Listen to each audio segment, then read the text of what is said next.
Went to the beach, hang out with Laura, and then I went to this fish and chip shop. Fish and chips shop. That's it.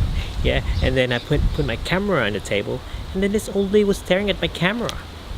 It's the bigger camera with a microphone on it because I'm using it to film me now. But yeah, I put it on the table, and then this lady was staring at it, and I thought she was admiring the camera on how big it is. It's so windy now. Sorry about that. Thing is, yeah. And then she came over and asked me, "What's this for?"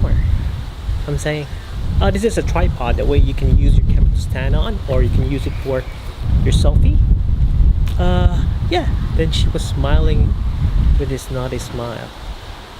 I was wondering, what was she thinking? Can you tell me what she was thinking?